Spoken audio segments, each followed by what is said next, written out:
Hello students, yesterday we studied about, as you know, chapter 6 is going on.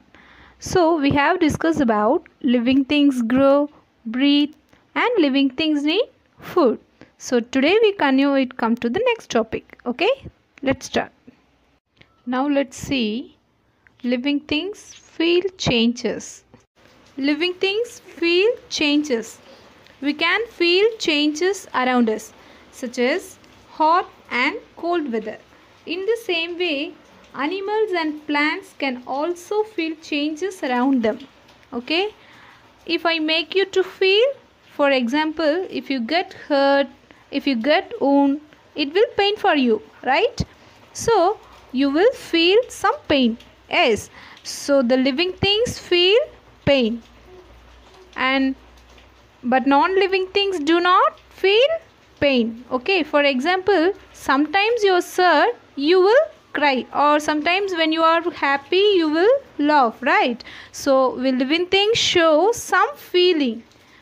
Okay, the same way plants also. For example, as I said, mimosa plant. This mimosa plant feels when you touch. Because of the feeling, it changes and it closes, right? It closes its leaf, right? So all the living things have sense organs. So the living things have sense organs. So mostly all the animals, birds, they have the sense organs. Okay, and non-living things do not have a sense organs. Okay, now let's see whether the non-living things feel. So whether a toy car feel pain?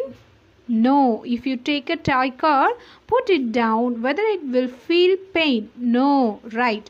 So non-living things do not feel pain. Now let us see about living things reproduce. Students, what is reproduction? The process by which living things produce more of their own kind is called reproduction.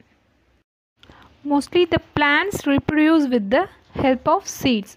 If you put a seed, so the seed is growing into a new plant. Okay, so reproduce plants from a new plant.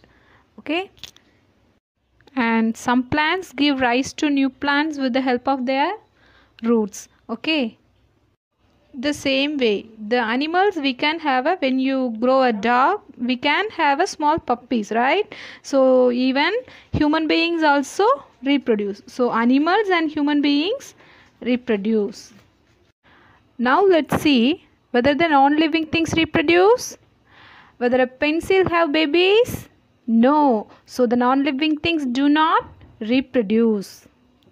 Now let's see about what are the differences between living and non-living things. Okay, so first, as I said, living things can move on their own and non-living things cannot move on their own. Okay, living things move on and do not move on their non-living things. Okay, see the second point, living things grow with time and non-living things do not grow with time.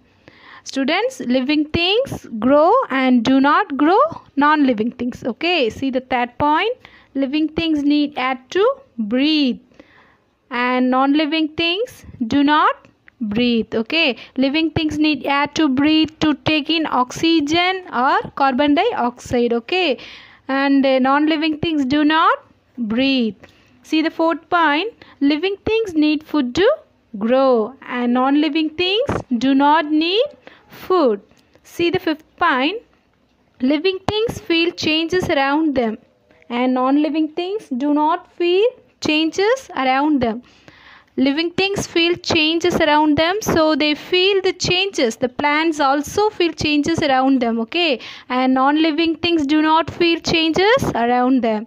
And see the sixth point, living things reproduce and non-living things do not reproduce. See the seventh point, human beings, plants, animals are the example of living things. Okay, and book, pencil and bat are the example of non-living things. So students, these are all the differences between living and non-living things. Is it clear? Okay, so students, this lesson is over, and go through all that. Okay, see the next video. Thank you.